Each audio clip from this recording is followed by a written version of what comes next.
ఇంతకుముందు రిలీజ్ చేసిన వీడియోలో మీ జీవితం మీ చేతుల్లో ఉంటుంది అంటే దానికి ఒక ఉదాహరణగా నేనేం చెప్పానంటే మీ జీవితంలో చిలక, మీ చేతిలో చిలక. ఆ గుండా స్వామీజీని ఊరి నుంచి పంపించడానికి ఒక చిన్న సైజు ట్రిక్ ప్లే చేయడానికి జ్యోతిష్యం చెప్తాడు కదా అని చెప్పి చిలకని పట్టుకొచ్చాడు. అవంతా ఎందుకు చిలకని తీసుకొచ్చాడు? డైరెక్ట్గా వాడిని దెబ్బలాడి బయటికి పంపించవచ్చు కదా. ఓకే, నువ్వు చెప్తుంది తప్పు అని ప్రూవ్ చేసి బయటికి పంపించే అవకాశం కూడా ఉంటుంది. కానీ మనం ఇక్కడ డిస్కస్ చేసేది ఏంటంటే మన జీవితం మన చేతుల్లో ఎప్పుడు ఉంటుంది. చిలక అని ఎందుకు ఎగ్జాంపుల్ తీసుకున్నాడంటే చిలక చాలా అపురూపంగా ఉంటుంది, చిలక చాలా అందంగా ఉంటుంది. పక్షులన్నిటిలోనూ చిలక అన్నది చాలా చాలా అందంగా ఉంటుంది. ప్రతి వాడికి అది చూసి ఆనందించి ఆటోమేటిక్గా ఆనందం కలుగుతుంది. సో అందుకని ఆ జీవితాన్ని చిలకతో పోల్చారనమాట. చిలక చాలా చాలా సెన్సిటివ్ అనమాట and talented also, creative also. ఏ పక్షులు మాట్లాడలేవు, ఇమిటేట్ చేయలేవు, కానీ చిలక మాత్రం మనం మాట్లాడితే అది కూడా స్లోగా మాట్లాడడానికి ట్రై చేసి కొన్ని చిలకలు మాట్లాడతాయి కూడా. సో అందుకని జీవితాన్ని చిలకతో పోల్చారు. చిలకని ఎంత అపురూపంగా చూసుకుంటామో మన జీవితాన్ని కూడా అంత అపురూపంగా చూసుకోవాలి. చిలకకి ఏదైతే కావాలో, ఏది ఇస్తే అది బాగుంటుందో అది మనం కూడా మన జీవితానికి ఇవ్వాలి. ఓకే, సో మన జీవితం అందంగా కనపడాలంటే కొన్ని ఖచ్చితంగా మనతో పాటు ఉండాలి. మన క్వాలిటీస్, గుణాలు అనుకోండి, ఏవనుకోండి. ఓకే, సో ఆ గుణాల్లో నాలిక, ఫేసు, అంటే నాలిక అంటే అది కాదు, నాలిక ఉంటేనే మాటలు వస్తాయన్నమాట. మన మాట తీరుని బట్టి మనలో ఆకర్షణ శక్తి పెరుగుతుంది. ఓకే, అందుకని మనం ఎలా అయితే మాట్లాడతామో మన మాట తీరుని బట్టి, మాట్లాడే విధానాన్ని బట్టి మనలో అట్రాక్షన్ పెరుగుతుంది. ఓకే, చిలకలాగా చిలక ఈజ్ అట్రాక్టివ్. అలాగే మన అట్రాక్ట్ అవ్వాలంటే ఫస్ట్ థింగ్ మాట తీరు ఉండాలి, చూసే చూపులు కూడా సరిగ్గా ఉండాలి. తర్వాత మన ఫేస్ కూడా అందంగా కనిపించాలంటే నీట్గా తలదూకోవడం, ఓకే, బొట్టు పెట్టుకోవడం, లేదా ఆడవాళ్ళు అయితే బొట్టు పెట్టుకోవడం, బొట్టు పెట్టుకోకపోవడం, నీట్గా ఉండాలి అంతే.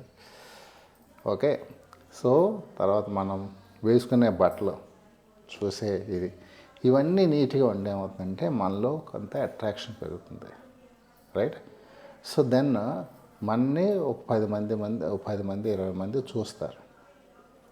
సో ఈ 10-20 మంది చూసినప్పుడు వాళ్ళ దృష్టి ఏమవుతుందంటే, వాళ్ళ దృష్టి ఎప్పుడు పాజిటివ్గా ఉండాలి మన వైపుకి.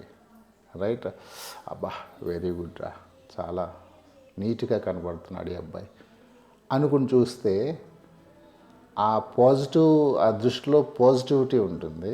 అది మనకు వచ్చి తగులుతుంది అనమాట. మన చూడగానే అబ్బా వీడు ఏంట్రా ఇంత అసహ్యంగా ఉన్నాడు అంటే వాళ్ళు చూసే దృష్టిలో ఒక నెగిటివిటీ ఉంటుంది.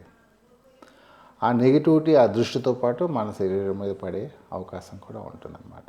అందుకని మనం ఏదైతే ప్రజెంట్ చేస్తామో ఆ ప్రజెంటబుల్ ఎదుటి వాళ్ళకి పాజిటివ్ విజన్ వచ్చేలాగా ఉండాలన్నమాట. రైట్, అందుకనే మనకి దిష్టి అంటారు. అది దిష్టిగా దృష్టి. రైట్, నరదృష్టి అంటారు.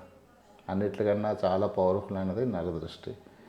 రైట్, సో ఈ దిష్టి తగలడానికి రకరకాలుగా ఉప్పు తీసేస్తుంటారు, అది తీసేస్తుంటారు. అవన్నీ తర్వాత విషయాలు మాట్లాడుకుందాం. అందుకని మనని చూసే 10-20 మంది లేకపోతే 30 మంది లేకపోతే ఇద్దరు ఎప్పుడైనా సరే ఆనందంగా మన వైపు చూడాలి. ఓకే, పాజిటివ్గా మన వైపు చూడాలి. అప్పుడే మనకి ఏ విధమైన ప్రాబ్లం లేకుండా ముందుకు సాగుతాం. మన మైండ్ కూడా చక్కగా పనిచేస్తుంది. ఎవరైతే మనల్ని చెడు దృష్టితో చూస్తారో, నెగిటివ్ దృష్టితో చూస్తారో ఏమవుతుందంటే ఆ దృష్టి అంతా మన మీద పడుతుంది. మన బాడీ అనేది ఒక కండక్టర్ అనమాట. It receives. ఓకే, ఆ దృష్టి నుంచి వచ్చే ఛార్జ్ మన బాడీ తీసుకుంటుంది. ఓకే, తీసుకుని ఆ ఛార్జ్కి అనుగుణంగా మన బాడీలో ఉండే తత్వం అంతా మారుతూ ఉంటుంది. ఓకే, ఆ బాడీ తత్వం మారినప్పుడు, బాడీలో చేంజెస్ వచ్చినప్పుడు మనకి రకరకాల ఫీలింగ్స్, తలపోటు రావడం, వికారం రావడం, ఇలాంటివి. అంటే నెగిటివ్ వచ్చినప్పుడు, పాజిటివ్ వచ్చినప్పుడు హ్యాపీగా ఉండడం, చాలా ప్రౌడ్గా ఫీల్ అవ్వడం, ఇవన్నీ వస్తుంటాయి అన్నమాట.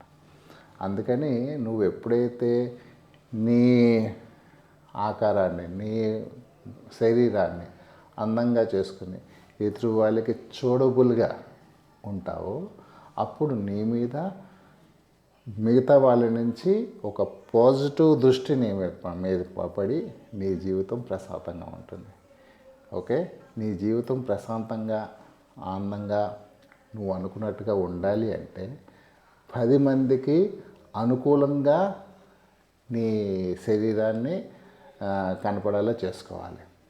ఓకే, ఐ థింక్ మీ అందరికీ అర్థమైంది అనుకుంటా. Thank you very much.